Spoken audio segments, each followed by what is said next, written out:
गांव के बाहर एक पुराना बरगद का पेड़ था जिसकी जड़ें जमीन को ऐसे जकड़े रहती थीं जैसे किसी मुर्दे की उंगलियां धरती से बाहर निकल आई हों।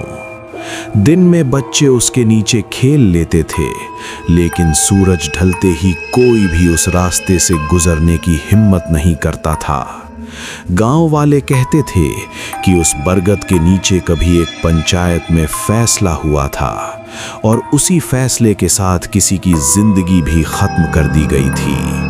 तब से हर अमावस्या की रात उस पेड़ के नीचे किसी के रोने और हंसने की मिली-जुली आवाजें आती थीं। उस गांव में रघुबीर नाम का एक मुखिया था जिसके फैसले पत्थर की लकीर माने जाते थे।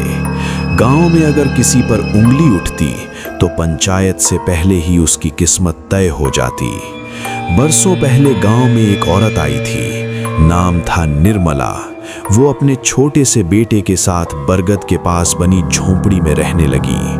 वो चुप रहती थी, किसी से ज्यादा बात नहीं करती, लेकिन उसकी आंखों में एक अजीब डर हमेशा तैरता रहता था। कुछ ही महीनों में गांव में अजीब घटनाएं शुरू हो गईं।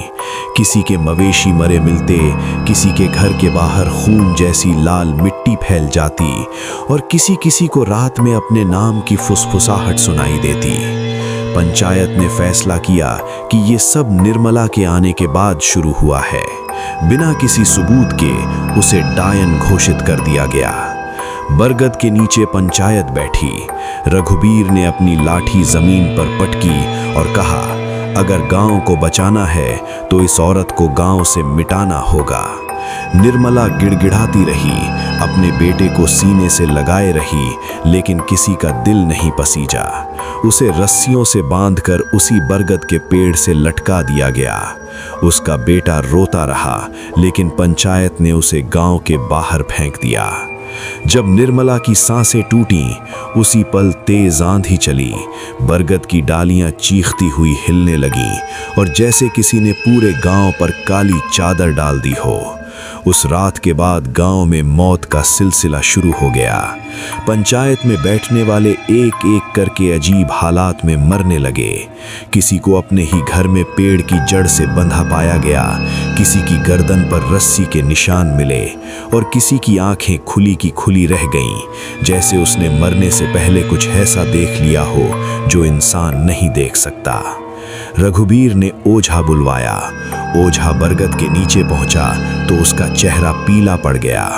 उसने कांपती आवाज में कहा, जिसे तुमने मारा है वो गई नहीं है, वो इसी पेड़ की जड़ों में बंध गई है और उसका बेटा अब इस बदले का रास्ता बन गया है। रघुबीर को तब याद आया कि जिस बच्चे को उन्होंने गांव से भगाया था वो कई साल बाद वापस लौटा था। वो चुपचाप गांव में मजदूरी करता था, किसी से नजर नहीं मिलाता था। गांव वाले उसे पहचान नहीं पाए, लेकिन उसकी आंखों में वही डर और वही आग थी। एक अमावस्या की रात जब पूरा गांव सो रहा था, बरगद के नीचे फिर से पंचायत जैसी आवाजें गूंजने लगीं। लोग बाहर निकले तो देखा कि बरगद के नीचे खुद रघुबीर रस्सी से लटका हुआ है। उसके चेहरे पर ऐसा खौफ जमी हुई थी जैसे मरते वक्त उसने अपनी ही गलती को सामने खड़ा देख लिया हो। सुबह गांव वालों ने बरगद को काटने का फैसला किया। जैसे ही कुल्हाड़ी पहली बार पेड़ पर चली, उसमें से खून जैसी लाल धार बह निकली। मजदूर डर के मारे भाग खड़े हुए। उसी वक्त किसी ने भीड़ में एक नौजवान को मुस्कुराते देखा, जिसकी आंखों में आंसू भी थे और सुकून भी। उस दिन के बाद गांव में बरगद तो खड़ा रहा, लेकिन पंचायत कभी नहीं बैठी। लोग आज भी कहते हैं कि अमावस्या की रात अगर उस रास्ते से गुजरो तो किसी माँ की फुसफुसाहट सुनाई देती है और किसी बेटे की धीमी हंसी जो इंसाफ पूरा होने की गवाही देती है।